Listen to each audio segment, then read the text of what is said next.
찾으셨으면 우리 한 목소리로 같이 읽겠습니다. 시작. 라오디게아 교회의 사자에게 편지하라.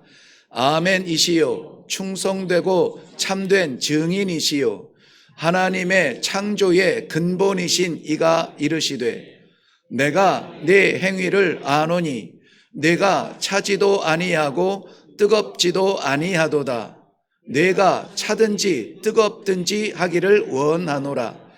내가 이같이 미지근하여 뜨겁지도 아니하고 차지도 아니하니 내 입에서 너를 토하여 버리리라.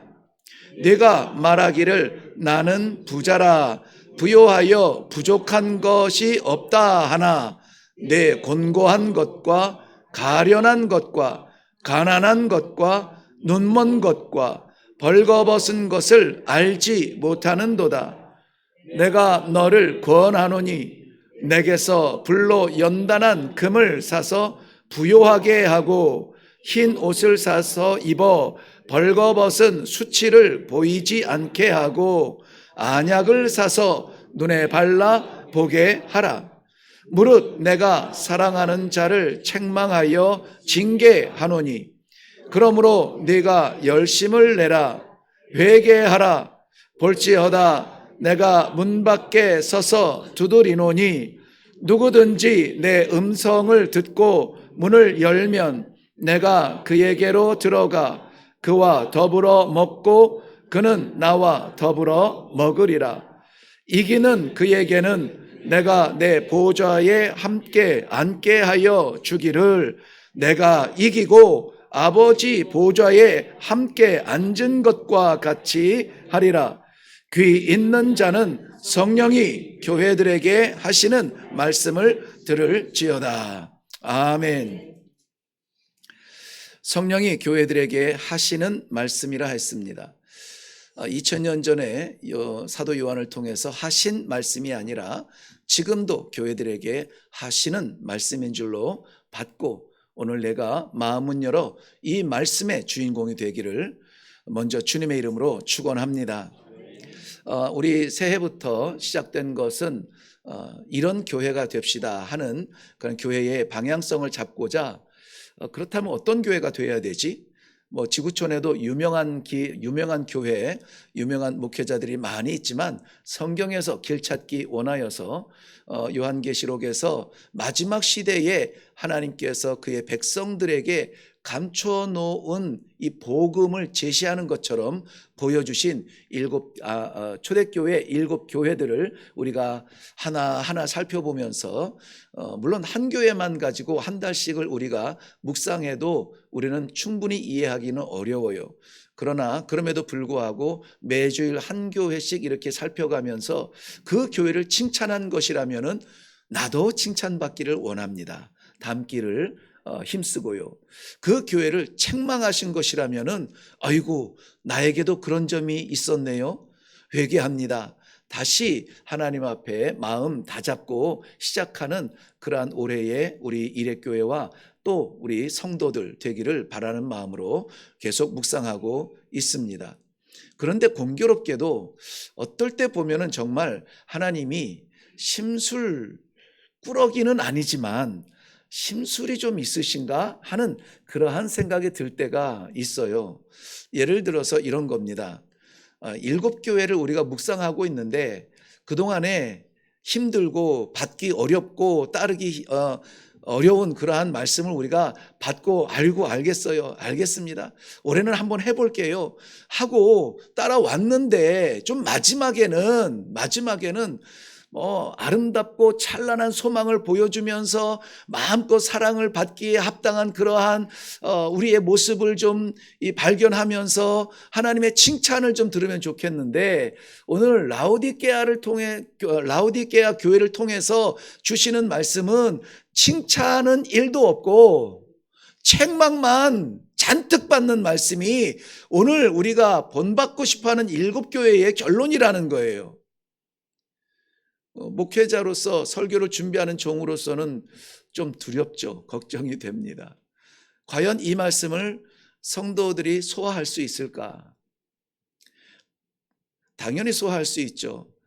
그런데 정말 이 말씀대로 살려고 하지만 잘 되지 않는, 그래서 기도할 때마다 아이고 주님 또 이놈이 왔습니다, 이렇게 고백할 만큼 우리 삶이 말씀의 삶이 되지 못하는 상태라면은 정말 어려운 시간이 되겠구나.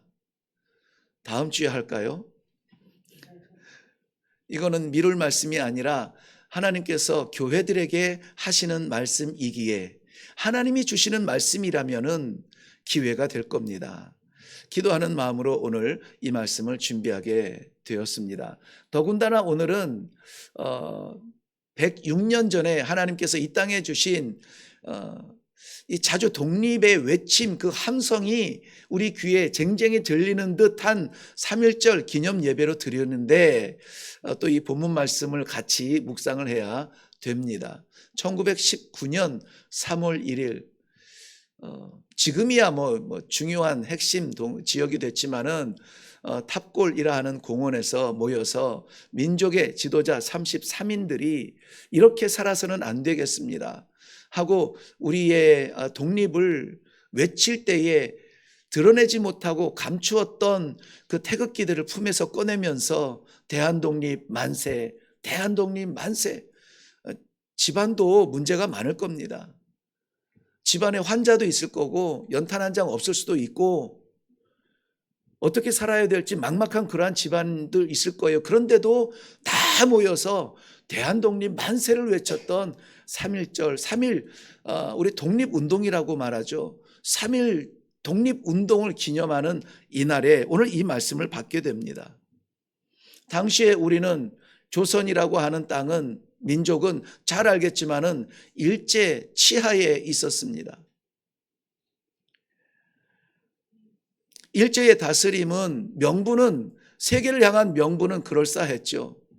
우리가 이 암흑에 사는 조선인들에게 새로운 시대를 열어주겠습니다. 우리가 도로가 뭔지 도로도 깔아주고 기차는 아나 몰라 철도도 열어주고 문명의 세계로 나아갈 수 있도록 우리가 길 열어줄게. 명분은 좋았는데 실제적인 그 삶을 사는 조선의 사람들은 압박을 받고 지금 100년이 지난 지금도 기억을 하면은 아찔한 그러한 어르신들이 아직도 살아계시는 역사적 현장이었습니다. 소리내지 못했지만은 모든 조선의 백성들은 어려운 시대를 그야말로 호소하는 고통의 시대를 지나갔을 거예요. 그런데 그때에 이때는 이게 사는 길이야. 시대에 따라서 순응하는 법을 배워서 잽싸게 순응의 열차를 탄 사람들도 있었습니다. 그러나 3.1절 우리가 기념하는 이날은 민족의 자유와 국가의 독립을 위해서 내 자리를 떠나서 가슴을 펼치듯 태극기를 흔들었던 우리 조상들, 그 선열들의 외침이 있던 그날이었습니다. 3.1 오해하시면 안 되는 게 3.1절 이 독립운동은 정치적 항쟁은 아니었습니다. 오히려 그 저변에 있는 하나님께서 본질적으로 근본적으로 우리에게 허락하신 자유와 신앙과 정의를 위해서 일어났던 운동이었습니다. 많은 교회들의 성도들이 적극적으로 참여했고 민족 대표들 가운데에서도 과반수 이상을 차지하는 그러한 기도의 종들이었습니다. 그래서 이 3.1 독립운동을 통해서 기독교가 우리 민족에게 있어서 민족의 역사 가운데 얼마나 중요한 역할을 하고 있으며 해야 되며 하는 사람들인가 하는 그러한 것을 보여주게 되고 우리의 가장 큰 영역인 이 민족이 어려움을 당할 때에 그 어둠의 빛을 비출 수 있는 그 첫 소리가 어디에서 나올 것인가 교회를 바라보게 되었던 것입니다. 당연히 예수님께서 그랬듯이 베드로의 칼을 막으셨던 예수님이 칼을 쓰는 자 칼로 망하리라 침묵으로 순종으로 십자가에 오르셨던 주님의 모습을 본받아서 비폭력, 무저항 운동이었습니다. 그럼에도 불구하고 이 순진한 조선의 백성들을 제약하기 위해서는 일제는 긴 장칼을 뽑았고 총을 품어댔습니다. 그리고 옥에 가두었습니다. 수많은 사람들이 옥에 갇혀 냉기 어린 겨울밤을 지내면서 이끼 낀 벽에 새겨놓은 글들 가운데 단 한 문장도 후회의 문장을 발견할 수 없었다는 것, 여러분 놀랍지 않습니까? 괜히 했어. 괜히 갔어. 집에 있었으면 이런 일 안 당해도 되는데 괜히 일어났어. 누구라도 생각할 수 있는 그런 현실적 생각이 없었다는 거예요. 왜요? 소망을 보았기 때문에. 현실에 만족하지 아니하고 소망의 나라를 꿈꿨기 때문에 기꺼이 그 한 목숨을 들여서, 여러분 그들이 갇혀 있었던 독립의 현장, 독립군들의 감옥마다 나라의 독립을 위한 한 번만 더 생명을 자유가 주어진다면, 한 번만 더 살 수 있는 기회가 있다면 이 나라 이 민족을 위해서 나는 다시 바치리라. 그런 결연의 글들이 기록되어진 것을 우리는 잊어서는 안 될 것입니다. 우리의 이 자유의 예배의 자리, 그렇게 해서 지켜진 것이고, 오늘 우리가 마음껏 찬양할 수 있는 이 찬송가의 한 절마저도 그것 때문에 이루어졌다는 것입니다. 당시에 우리 한국의 교회는 그렇게 강하지 못했습니다. 1879년에 선교사 맥킨타이어를 통해서 첫 사람이 세례받은 그 해로 보자면은 불과 3, 40년 후에 일어난 민족 운동 가운데에서 우리 조선의 기독교인들이 그토록 뜨겁게 외쳤던 결단은 쉬운 것은 아니었습니다. 그럼에도 불구하고 왜 했을까요? 왜 그렇게 일어났어야만 했습니까? 민족의 자유도 되찾아야 하지만 사회적 불안도 회복되어야 되지만 교회의 질서도 다시 세워져야 할 필요가 있었던 것입니다. 오늘 그 현장을 바라다 보듯 우리 요한계시록 3장 14절부터 20절에는 라오디게아 교회를 통하여서 오늘 우리의 모습을 보여주고 있습니다. 신앙이 식어지고 미지근하여져서 성경에 우리 주님의 표현이라면은 내 입에서 너를 토하여 버리리라. 이토록 극단적이고 정확한 표현을 할 만큼 반드시 변화되어야 되는 모습이 있다는 것입니다. 미지근한 성도는 어떠한 순간에도 이겨내지 못합니다. 어떠한 현장에도 쓰임받지 못합니다. 하나님께서 가장 싫어하는 교회가 있다면 미지근한 교회, 하나님께서 가장 싫어하는 성도가 있다면 미지근한 성도예요. 모양은 있으나 능력이 없는 삶이죠. 그러다 보니 말씀을 준비하는데 두렵지 않을 수가 없었습니다.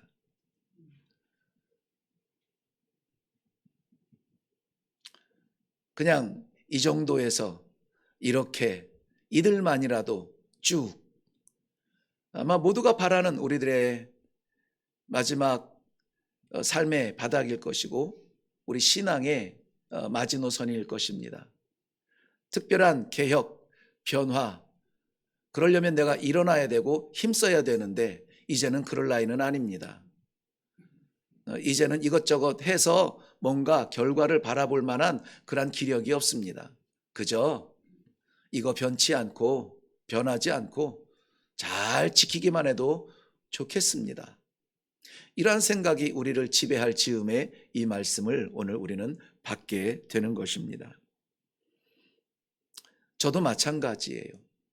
이 정도의 성도들과 이 정도의 분위기에서 이 정도의 교제하면서 큰 탈 없이 이렇게 신앙생활 하면은 딱 좋을 것 같아요.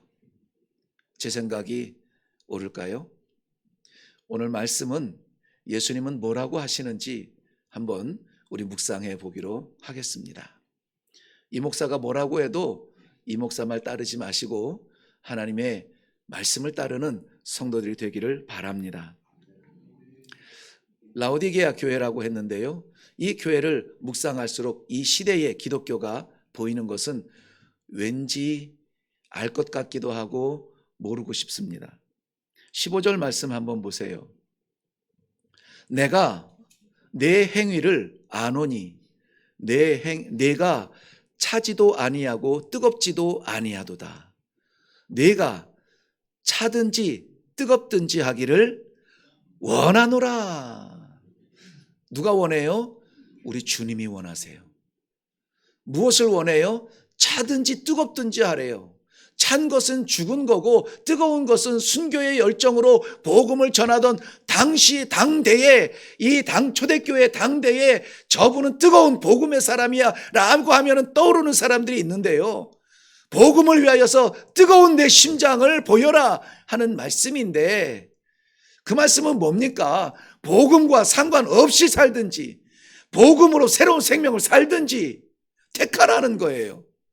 그 어중간한 회색지대에 갇혀서 넓은 회색지대 누리면서 차지도 뜨겁지도 아니한 미지근한 상태로 존재하지 말라는 것입니다. 늘 말씀드립니다만 교회는 존재하는 것으로 만족하면 안 돼요. 교회는 세우신 하나님의 뜻을 이루어야 돼요. 성도는 성도 된 것이 중요한 게 아니에요. 성도로 살아가는 것이 중요한 거예요. 오늘도 하나님께서 이 말씀을 주시는 것은 외형적으로 만족하지 말고 감추어진 것을 가둬두지 말고 그 복음의 생명을 드러내는 성도로 뜨겁게 일어나서 이 지구촌을 태워라. 하나님의 이 거룩한 명령을 받는 자리가 되는 축복이 있기를 주님의 이름으로 축원합니다. 라오디게아 교회는 왜 제가 이 시대에 교회들을 생각하게 되냐면 라오디게아 교회가 괜찮은 동네였어요. 지금 우리가 스위스 다 인생에 한 번쯤은 가고 싶어 하죠. 가본 사람은 한 번 더 가고 싶은 데이기도 합니다. 그런데 스위스는 사실 이 지정학적으로 관계적으로 보면은 그렇게 이렇게 인정받을 만한 그런 땅도 아니고 농사할 구석이 없어요. 그런 데도 아니고 맨 산밖에 없는 그곳을 누가 그렇게 가고 싶어 했겠습니까? 그냥 산종놈들이나 사는 그러한 동네였는데 저들이 그 유럽 그 지방들 평지에서 독일이니 프랑스니 이태리니 내놓으라 하는 그런 대륙들을 가지고 있는 나라들이 서로 싸우느라고 전쟁하느라고 정신없는데 자기 것 지키고 싶어서 전쟁하는데 지킬 수 없는 위기가 찾아오니까 야 이거 어디다 감춰놓지? 땅에다가 묻어놔도 이 땅 뺏기면 다 저놈들 거 되는데 어디다 감춰놓지? 아무도 눈독 들이지 않는 저곳에 맡겨놓자. 이놈도 저놈도 전쟁을 하는 놈들이 놈은 죄송합니다만 그 전쟁을 하는 그러한 사람들이 이 나라 저 나라가 갔다가 야 우리 전쟁하는 동안에 이것 좀 맡겨줘 하고 갖다 맡긴 데가 어디예요? 스위스라. 다 아시는구나. 이런 얘기는 할 필요가 없는데 사실 그 스위스라고 하는 산골짜기 아닙니까? 그래서 그거 맡아서 스위스를 비하하는 건 절대 아닙니다. 비하할 존재가 아니죠. 제가 비하하는 게 아니라 그거 맡아서 이자 받아서 챙기다 보니까는 괜찮아진 나라가 됐잖아요. 라오디게아가 그런 곳이었어요. 주변 나라들의 막힌 돈줄을 열어주고 그 이윤으로 번성해진 그러한 땅이 라오디게아였습니다. 게다가 이곳은 의료적으로 굉장히 좀 독특하게 좀 선물처럼 받은 게 있는데요. 뭐냐면 의술 가운데 안약이 개발이 됐어요. 안약. 약 중에 여러분 신약이 개발이 됐으면은 어떤 신약이 개발이 되면 좋을까요? 물론 우리 어르신들이 많은 불편한 것들이 있지만 눈이 자꾸 침침해. 네. 안약 귀하겠죠. 당시에 이 안약이 개발이 되어져서요. 눈이 어두운 사람들, 눈이 답답하고 눈에 질병 있는 사람들 어디만 가면 열려요? 아니 스위스 아니지. 네, 라우디게아. 라우디게아. 예, 이래서 우리가 조심해야지. 네, 2단, 3단 시작이 됩니다. 네. 라우디게아에만 가면 눈이 열려. 그러니 이 시대의 어른들만 눈이 답답한 것이 아니라 노안은 어느 시대에 있는 것이고 노안 질병은 누구나 있는 것인데 달려가서 이 병 고치고자 안약 얻으려고 줄을 서는 자리가 라우디게아예요. 외부에서 돈이 들어와요. 내부에서 돈이 굴러가요. 그러니 라우디게아는 풍요 중에 풍요를 누리는 곳입니다. 우리 민족은 백의 민족이라 흰 옷을 좋아하는지 모르겠지만은 당시에는 색깔 있는 옷이 독특한 거였거든요. 그런데 이 라우디게아에는 독특하게도 검은 털 양들이 많았어요. 그래서 이 검은 털 양들의 털을 직조하여 옷감을 짜내는 것이 굉장히 독특하고 그야말로 유니크한 패션이 되는 거예요. 있는 사람들만 찾는 그러한 직물이 이 라우디게아를 통해서 나오게 되었던 것이죠. 돈이 돈을 벌죠. 풍요가 풍요를 자랑하게 합니다. 그런데 여러분 1부 예배는 제가 좀 자유롭게 하느라고 나누었는데 2부 예배는 좀 타이트해서 제가 다 하지는 못하겠지만 풍요가 행복은 아닙니다. 네. 다 거부하시는군요. 풍요로 왔으면 좋겠죠. 근데 오늘 제가 왜 이 라우디게아의 풍요를 이렇게 자랑하냐면은 이 풍요를 누림에도 불구하고 우리 예수님 눈에는 불쌍하게 보였어요. 예수님 보실 때는 안타까워 보였어요. 저들이 라우디게아는 이러한 도시는요 가보면 알아요. 가보면은 이 갑자기 부흥하는 도시, 갑자기 뜨는 도시, 갑자기 성장하는 나라 이런 데는 가보면 알아요. 사람들의 눈빛이 달라요. 어떻게 하면 벌을까? 어떻게 하면 더 찾을까? 어떻게 하면 더 얻을까? 라우디게아의 사람들은 그래서 분주하지 않겠습니까? 그래서 새벽별 보지 않겠어요? 그래서 지는 해, 밤에 별빛 보며 퇴근하지 않겠습니까? 분주해요. 바쁩니다. 그런데 분주함과 바쁨을 대신해서 채워지는 풍요가 있어요. 그래서 내가 이만큼 벌었다. 이만큼 벌었다. 안전할 것 같은데 우리 주님의 눈에는 그게 아니라고요. 그들의 영적 상태는 안타깝고 답답한 토해버리고 싶은 상태였습니다. 우리 지금 이 자리에 있는 많은 성도들 가운데에 우리 한국의 발전상을 그대로 다 체험한 분들이 많아요. 폐허, 일제시대 때부터 시작해서 그 6.25 전쟁 모든 과정 폐허가 되어서 어떻게 이것을 일구었는지 스스로도 뛰었지만은 스스로도 허리가 휘었지만은 그것을 눈으로 보면서 자라왔던 세대들이 많습니다. 저도 그래요. 저는 당연히 6.25 이후 세대입니다만은 그런데 제가 어렸을 때 동네에서 전화기가 저희 교회가 있었기 때문에 전화기가 한 대 있었는데요. 모든 집에 전화가 있는 게 아니에요. 그저 전화기를 들어서 한번 휙 하고 감으면은 그 감기는 전선들 감아놓은 그 발전기가 돌아가는 게 느껴질 정도로 이걸 한 바퀴 이렇게 돌리면은 거기서 누가 나와요. 누가 나옵니까? 교환. 그렇죠. 교환.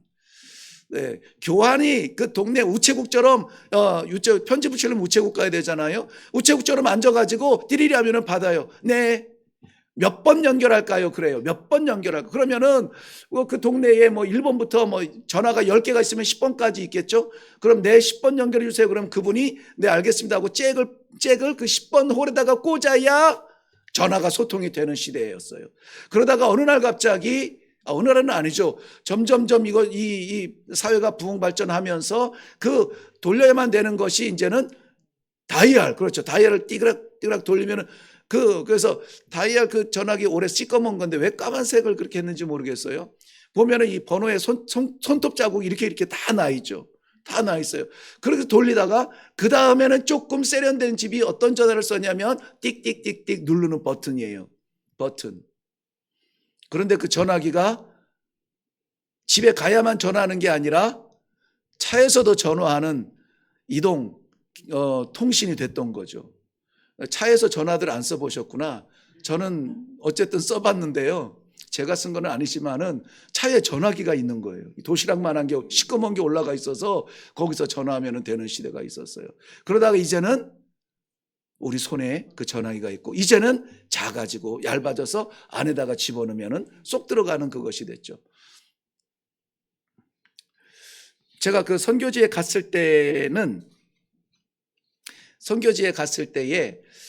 저희 그 카라가라고 하는 그 마을이 대추장님이 앉아있는 그런 보좌가 있는 자리였고요. 이 추장님이 한 120여 개의 마을을 125개라고 말하는데 120여 개의 마을을 다스리시는 그런 분이세요. 그런데 인사를 드리러 갔는데 자꾸 이렇게 옆에서 막 이렇게 둥두둥두둥 하면서 이렇게 생긴 북 있잖아요. 2개가 있는데 그거를 그렇게 쳐대요. 그게 뭐 흥을 위해서가 아니라 소식을 전하는 거였어요. 우리 마을에 외국 사람이 왔다. 두둥두둥. 그 사람이 무릎을 꿇었는데 추장님이 좋아하신다. 추장님 해피. 따당 따당 따당. 네. 이것을 북소리로 알렸어요. 정말 그랬어요. 저는 왜 북을 치는지 몰랐는데 나중에 보니까는 아프리카에 갔으니 그들을 그 민족을 사랑하고 그들의 삶을 닮아가기 원하여서 그들이 쓰는 음식, 뭐 그들이 입는 옷, 그들이 신는 신발 이렇게 나도 바꿔가고 싶은데 집에 그 북이 하나 있으면 좋겠는 거예요. 그래서 추장님 북에 그 오래됐어요. 새까맣게 돼가지고 반질반질하고 뭐 정말 뭐 닳을 대로 다른 버려진 것 같은데 그걸 치더라고요. 그래서 제가 한 번은 이렇게 말씀을 드렸어요. 제가 진짜 크고 이것보다 크고 진짜 좋은 걸로 이거를 사다 드릴 테니까 요거 저 주실래요? 나는 아프리카 사람들이 뭐 그런 거 새 거 좋아하고 막 비싼 거 좋아하는 줄 알고 당연히 오케이 할 줄 알았더니 눈을 동그랗게 뜨고는 안 된다는 거예요. 그런 표정을 처음 봤어요. 그래서 그분은 추장님은 아니죠. 당연히 추장님한테 이렇게 말할 수도 없고요. 평생 이제 손가락 움직이면서 우리 젓가락 잡는 그 순간부터 죽을 때까지 북만 치는 사람이 있어요. 공공비터라고 하는데요. 그거는 그뿐만이 아니라 가족이 대대로 그래요. 왜냐하면 이거 잊어버리면 안 되거든요. 이 북소리의 이 진동과 이 횟수 이런 것들을 잊어버리면은 우리는 죽습니다. 죽어요. 전쟁 나면 죽어요. 그래서 우리는 부족 전쟁이 일어나면 제일 처음 하는 일이 뭐냐면은 추장을 죽이는 일보다 중요한 게 추장의 북을 찢는 일이에요. 그래야 옆마을에 이 일이 안 나가니까는 완전히 장악할 수가 있어서요. 그래서 왜 그러는가 했더니 이 소리가 옆마을에 가서 이제 전달이 돼야 되는데 북 소리가 다르면 북 소리의 질이 바뀌면은요 무슨 소식을 급하게 전해도 소리가 다른데 에이 이건 아니야 이렇게 된다는 거예요. 그러니까 큰일 나는 거죠. 그래서 이렇게 북으로 소리를 알리던 그것이 저는 이제 자주 이제 추장님을 뵙고 이제 뭐 거의 매일 아침 가서 인사를 드리고 일을 나가니까 그것을 보면서 옆에서 이제 둥둥두둥두둥 하는 게 너무 막 가슴이 막 쿵쿵쿵쿵쿵 막 가슴이 뛰고 울리는 거예요. 마치 사랑하는 사람이 앞에서 걸어오는 것 같은 그런 그 가슴 뛴이 있는 거예요. 그 소리를 들으면. 네, 물론 그 사랑 다 식은지를 아는데 그래도 그런 사랑처럼 가슴이 뛰었다니까요. 우리가 잃어버린 그 소리예요. 우리가 잃어버린 그 사랑이에요. 어느 날 이 아프리카에도 컴퓨터가 들어오고 핸드폰 시대가 열리게 됐죠. 말씀드린 것처럼 뭐 어린아이들도 중학생만 되면은요 이 핸드폰에 목숨 걸어요. 학교 그만둬요. 학교 그만두고 무단결석 뭐 한 학기 1년 도시에 나가서 정말 그 쓰레기통 뒤져가면서 동전 모아가면서 그래서 전화기 하나 사가지고 들어와요. 중국산으로 10,000원, 20,000원이면 살만한 그런 전화기를 들고 와요. 그래서 그 무단결석한 놈이 자랑스럽게 어깨 피고 들어오죠. 그런데 안타깝게도 그 메디인 차이땡 한두 달 가면은 더 못 써요. 암만 눌러도 이게 눌려지지가 않아요. 그걸 가지고 목숨을 걸어요. 그런데 이렇게 문명화 점점 되어가는 것이 행복하냐? 전화기 잡은 그 아이가 행복을, 나도 전화가 생겼어, 이거는 정말 며칠 가지 못하는 거예요. 며칠 못 갑니다. 내놓고 자랑도 못해요. 훔쳐갈까봐, 도둑 맞을까봐. 우리 카라가 마을에요, 저는 뭐 거의 마지막 때까지 그랬던 것 같은데요, 문을 안 잠그고 살았어요. 문을 안 잠그고 살았어요.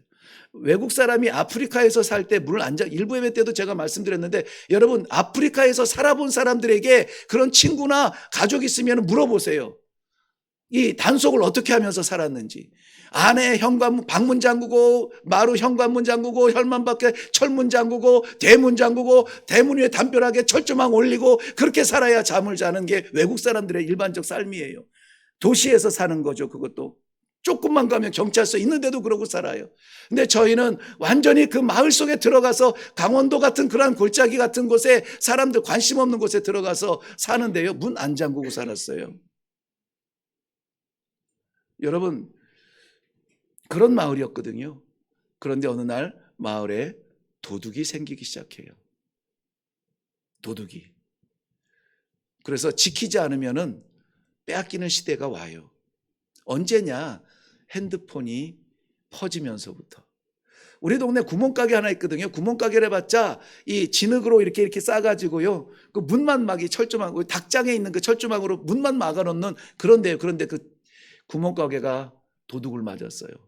제가 거기에서 살고 한 10년은 넘었어요. 10년 넘어서 15년째를 바라보던 그 어둠에쯤인데요, 처음 도둑의 소식이 들린 거예요. 와, 충격이었습니다. 충격. 그 진흙이기 때문에 그 길거리 말고 뒤편에다가 가서 물을 계속 뿌리면서, 그 귀한 물을 뿌려가면서 진흙을 이렇게 으깨요. 그러면 구멍이 나니까 그 구멍으로 들어가서 몇 개 놓고 파는 그 과자, 이런 거 다 훔쳐갔다는 거예요. 문명화되어지고 편리해졌다고 하지만 잃어버린 거는 깊은 인간성이에요. 진실이에요. 진실. 북소리, 그 소리 들어가면서 소통했던 그때의 그 감성과 가슴 뛰었던, 사랑하는 사람이 다가오는 발자국 같은 그러한 북소리, 이제는 전화기로 다 대처할 수 있는 시대가 되었다는 것. 이 이야기, 라오디게아의 이 풍성한 부요한 그 모습을 보면서 예수님도 어쩌면은 그곳에 세워진 교회도 순응하고 닮아가고 변화되고 변질되어가는 안타까운 모습으로 말씀하지 않으셨겠는가. 우리 주님께서 라오디게아를 판단하실 때에는 안타까웠습니다. 풍요 때문에 자기 만족에 빠져서 자기의 자리를 잃어버린 교회. 눈이 있으나 시력이 다하면 볼 수 없는 것처럼 영안이 가려져 하나님의 뜻을 볼 수 없는 교회. 예수님께서는 그것을 안타깝게 바라보셨습니다. 더군다나 가장 안타까운 것은 저들의 미지근한 신앙이었습니다. 예배는 드리는데 감격스럽지가 않습니다. 기도는 하는데 간절함이 없습니다. 신앙은 있는데 생활에서는 타협합니다. 어느 교회일까요? 라오디게아 교회를 책망하시는 우리 주님의 마음인데, 우리의 예배는 감격이 넘칩니까?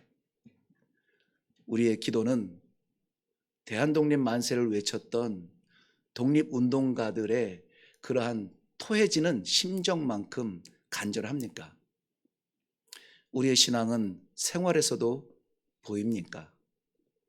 아니면 지금은 이렇게 살아가도 돼, 시대에 순응하는 법을 배우셨습니까? 혼란스럽다면 오늘 우리 주님으로부터 어떻게 해야 될지 방법을 배울 수 있기를 바랍니다. 우리 주님은 본문에서는 아멘이시요. 아멘 무슨 뜻이죠? 맞습니다. 진리입니다. 진실입니다. 그런데 그 아멘이 우리 주님이 하신 말씀에 아멘하는 것이 아니라 우리 주님이 뭐라고요? 아멘이시요. 다시 말씀드리면 주님이 맞습니다. 주님이 진리입니다. 바로 그 예수님이 말씀하신대요. 충성되고 참된 증인이시요 하나님의 창조의 근본이신 예수님으로부터 말씀을 받으시고 우리 안에 간직되어 있는 이 십자가를 꺼내시고 회복을 위해서 힘쓰시는 결단의 시간이 되기를 바랍니다. 우리 주님은 딱 한마디 하시네요. 내게서 살아. 내게서 살아. 누구에게서 사요? 주님에게서 사세요. 다른 데 안 팔아요. 다른 데 없습니다. 주님께 사세요. 이것이 필요하다면 반드시 주님께 사세요. 우리 주님께서 오늘 이 본문 말씀을 보면서 늘 말씀드립니다만 다른 제목의 그러한 설교도 해본 적이 있는데요. 내게서 살아는 이 말씀이 왜 그렇게 간절하게 들려요? 왜 이 시대의 교회들은 다른 데에서 진리를 구합니까? 왜 이 시대의 성도들은 다른 것에 만족합니까? 진정 내 영혼이 새로워지는 이 축복과 이 행복을 누리지 못하는 것은 자기 연민에 빠지고 내 주장이 왕이 되어진 이 자리에서 하나님의 뜻이 보이지 않기 때문이 아닐까요? 필요한 것을 알지도 못할 뿐더러 필요한 것을 찾지도 못하는 어둠에 있지는 않을까요? 우리 주님은 이렇게 말씀하세요. 내게서 살아. 내게서 살아. 오늘 요 세 가지만 우리 사야 돼요. 이 세 가지는 꼭 사야 됩니다. 몇 가지? 세 가지. 첫 번째는 뭘 사라고 말씀하시냐면요. 금을 사래요. 드디어 눈이 빛나기 시작하는군요. 금을 사래요. 근데 그 금이 보통 금이 아니에요. 어떤 금입니까? 불로 연단한 금을 사라는 거예요. 베드로전서 1장 7절 말씀에 보면 너희 믿음의 확실함은 불로 연단하여도 없어질 금보다 더 귀하여 예수 그리스도께서 나타나실 때에 칭찬과 영광과 존귀를 얻게 할 것이니라. 이 금은 함부로 우리 자랑 못하죠. 있다는 것만 그저 뿌듯하게 간직하고 있겠죠. 어디엔가. 그런데 주께서 사라고 하신 이 금은 하나님 나라 예수님 재림하실 때에 우리가 그토록 가고 싶어하는 하나님의 보좌 앞에서 이것 때문에 영광되고 이것 때문에 기쁨되고 이것 때문에 행복하다는 거예요. 이게 뭡니까? 이게 뭐예요? 금. 근데 그 금이 뭐예요? 진짜 한 돈씩 사두시려고? 네. 이 금은 성경에서 우리 성도들의 믿음을 이야기할 때 금이라 표현합니다. 믿음.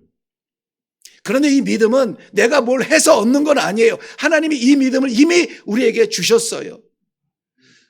그런데 이 믿음을 그냥 우리가 덜컥 받고는 간직을 못해요.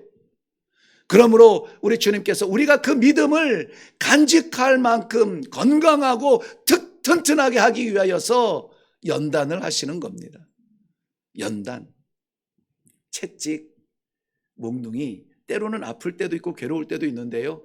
이 연단의 과정을 지날 때에 점점 단단해지는 그것을 이치를 하나님께서는 아시기 때문에 우리에게 연단을 주세요. 지금 연단 가운데 있으십니까? 이해할 수 없는 고통과 이해할 수 없는 질병과 이게 좀 이것만 해결되면은 내가 하나님을 외치고 증거하고 봉사하고 섬기고 선교하고 다 할 텐데 그 가운데 갇혀가 있습니까? 그게 하나님의 목적은 아니에요.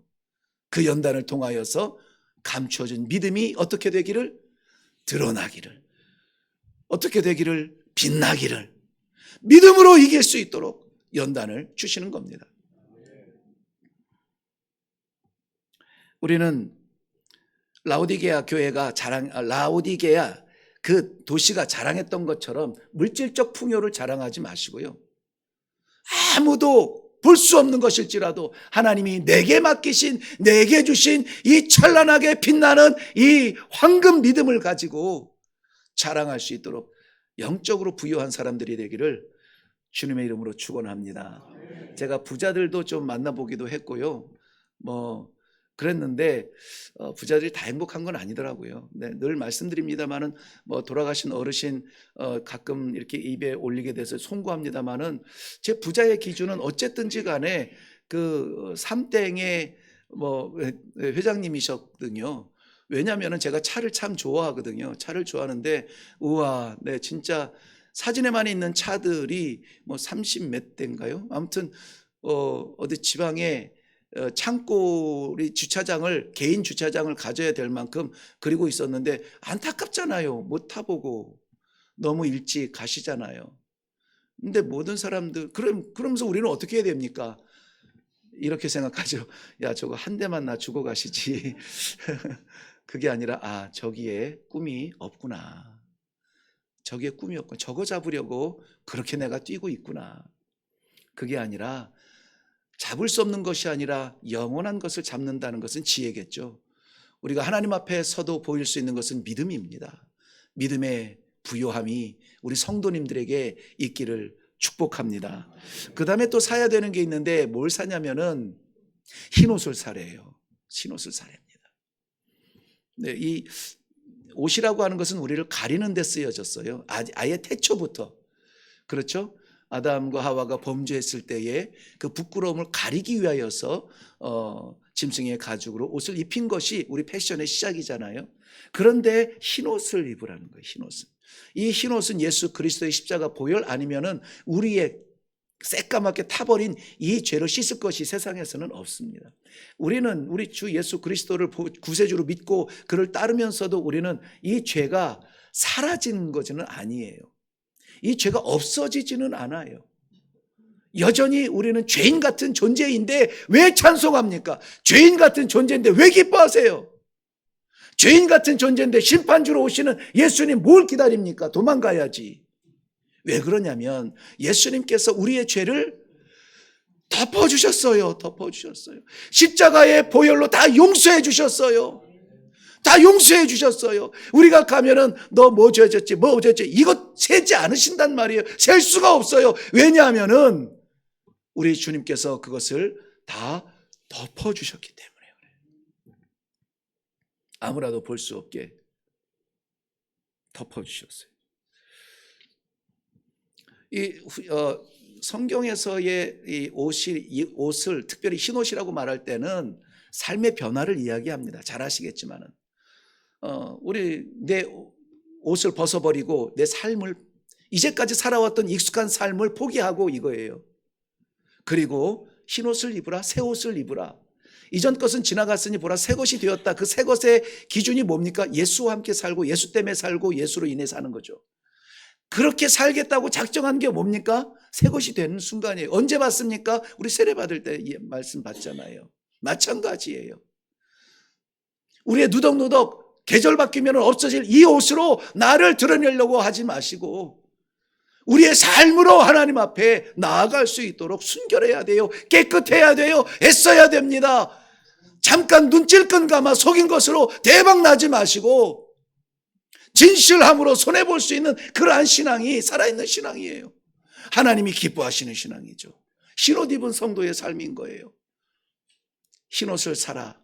다른 데는 없습니다. 돌을 닦아도 안 됩니다. 산에 들어가서 평생 살아도 안 되는 거예요. 누구 없이는 안 돼요? 예수 없이는 안 돼요. 왜요? 내게서 와서 사라니까. 예수님의 특허예요. 다른 데서 이거 팔면 사기입니다. 이거 다른 질문이었네요. 왜 예수님께서 와서 사라고 하시죠? 예수님께는 있으니까. 예수님께 없는데 와서 사라고 하면은 사기라고 제가 일부 예배 때 했던 말이 생각이 나서 지금 말씀드린 거예요. 예수님께는 있습니다. 예수님께로 가서 이 흰옷을 꼭 사시기 바랍니다. 나는 휘어질 자격 없고 능력이 없지만 예수님의 능력으로 내 삶은 변할 수 있어요. 다 끊어버릴 수 있습니다. 떠날 수 있습니다. 그렇게 줬던 것도 그렇게 형편없고 냄새도 싫고 맛도 싫고요. 단순간에 변한 것은 무엇 때문입니까? 예수 앞에 있으면 바뀝니다. 목표가 바뀌어요. 인생 안 아프고 건강하게 늙어가는 이러한 육체적인 그러한 바람이 아니라 하루를 살게 할지라도 한숨을 허락하실지라도 하나님 앞에 부끄럽지 않게 살게 해주세요. 이 믿음 변질되지 않게 해주세요. 질병 걸린다고 두려워서 떨지 않게 해주세요. 앞길 막막하다고 담벼락 긁으면서 살구멍 찾지 않게 해주세요. 주를 바라보게 해주세요. 제가 광신도들을 모아놓고 설교하는 것이 아니라 지금 하나님의 말씀으로 그렇게 말씀을 나누고 있는, 마음을 나누고 있는 겁니다. 우리 주님께 가면은 살 수 있습니다. 우리 주님께서는 있어요. 그러므로 다른 데 가지 마시고 예수와 함께 사시기를 바랍니다. 마지막으로 우리가 꼭 사야 되는 게 있어요. 뭐라고요? 안약을 사야 돼요. 라오디게아가 뭐 때문에 돈 벌었다고요? 안약 때문에 돈 벌었대요. 그래서 눈만 뭐 좀 침침하기만 하면 어디로 가야 됩니까? 라오디게아 교회 가면은 열린대요. 그런데 우리 주님께서는 너희가 안약을 사서 너희의 눈을 밝게 하라는 겁니다. 이렇게 잘 보이는데 말이죠. 밝게 하래요. 우리 주님이 사서 바르라는 이 안약은 우리 영혼의 심령의 안약이에요. 세상이 줄 수 있는 약이 아닙니다. 우리가 볼 수 있는 것은 시각적으로 보이는 여러분이 전부가 아니라 여러분 안에 내주하고 계시는 하나님이 귀하기 때문에 여러분이 귀하잖아요. 마찬가지입니다. 우리가 보이는 것이 전부가 아니라 세상이 볼 수 없는 하나님의 나라와 하나님의 살아계신 그 역사와 섭리와 사랑의 현장이 내 삶 가운데 있다면 우리는 이 안약을 사야 됩니다. 예수님으로부터 사서. 이 눈이 어두워지면요, 이 눈 설교할 때마다 우리 권사님 그것도 제일 앞에 계셔가지고 이거 한 번씩 꼭 걸르게 되는데, 우리 권사님의 신앙은 뭐 이런 거에 걸릴 뿐이 아니라서 항상 말씀을 드려요.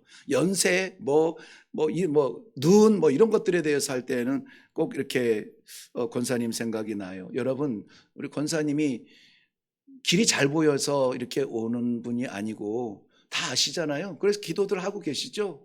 그렇지만은 우리 교회의 가장 연로하신 어르신께서 가장 밝은 눈으로 가장 확실한 천국길을 걸어가고 계시니 우리 이 믿음의 후손들이 얼마나 감사하고, 새벽 예배 때 저는 준비도 덜 되고 막 정신도 없고 잠도 안 오고 새벽에 여러분 정말 설교하는 거 쉽지 않아요. 졸려요. 나도 졸리고요. 보통 3시간 반에서 4시간 반을 맥시멈으로 자는데요. 그러고 오면 입이 안 풀려가지고 이제 비밀인데요. 이제 딱 강단에 서서 제가 마지막 설교를 인도하기 전에 마지막 하는 장면이 뭔지 모르시죠? 새벽 예배를 드려야 할지. 다 이제 정리 마이크, 어디에 누가 계시고 마이크 켜고 성경 본문, 이제 요 뒤에 있는 이 등을 켜거든요. 등을 켜러 딱 돌릴 때까지는 깜깜해요. 딱 돌릴 때 얼른 제가 이 턱을 풉니다. 잠깐 이렇게 해서 턱을 풀고 입을 이제 좀 흉하니까는 말로 말할게요. 이렇게 쫙 한번 벌려요. 그렇게라도 근육을 풀어야 그 다음에 찬송이 가사가 제대로 나오고 설교가 되어지죠. 근육 굳어지거든요. 우리 육체 가지고 사는 것 아니거든요.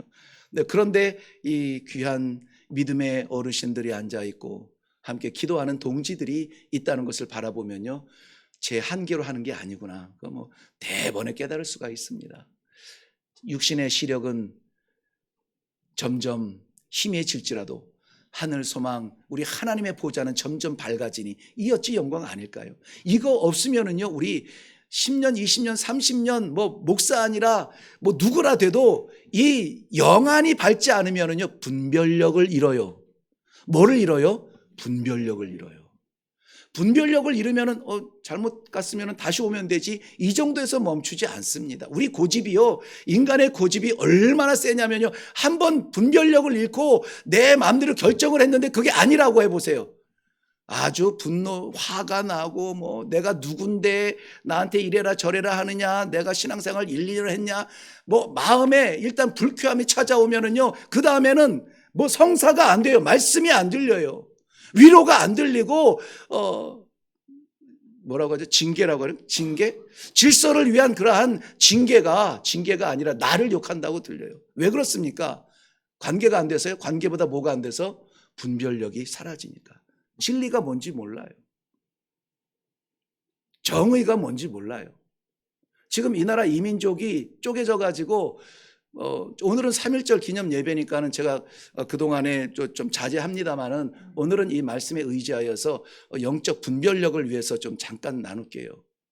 사람 가운데 진리가 있습니까? 정의가 있어요? 사람 변합니다.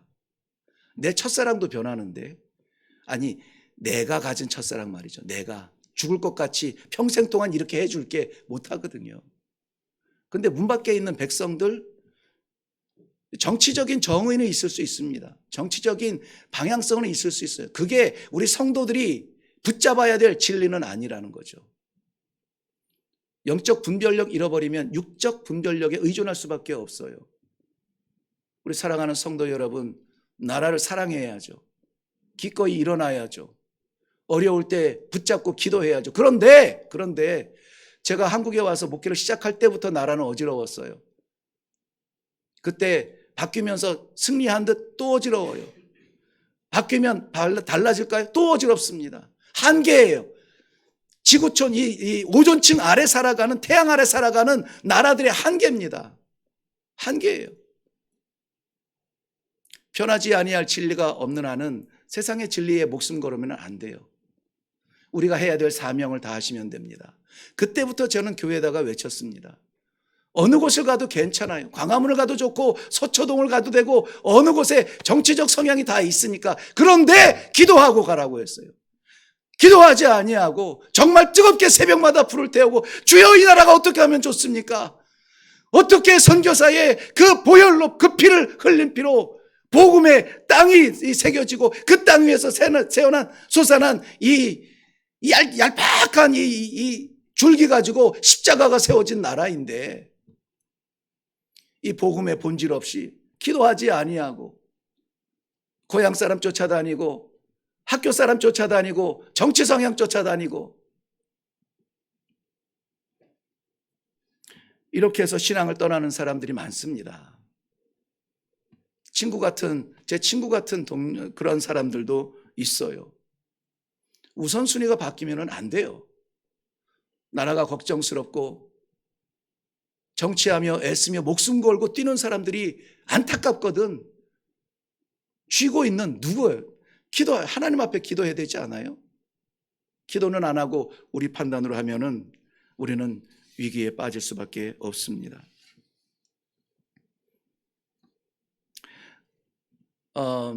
이러한 말씀들이 조금 제가 강조하기 때문에 소리가 커졌는지 모르겠지만 저는 말씀의 본질이라고 생각해요. 복음의 본질. 그게 본질이에요. 새벽 예배 때마다 앞에 이 뜨는 문구가 있어요. 뭐냐면 말씀의 길, 기도의 힘입니다. 이레교회 오면서부터 말씀드렸죠.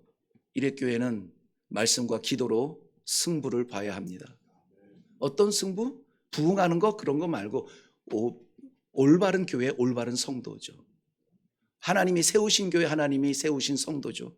어떻게 하자고요? 말씀에서 길 찾고 그 길 찾은 길, 보여주신 길 걷기가 너무 힘들어요. 못 가겠어요.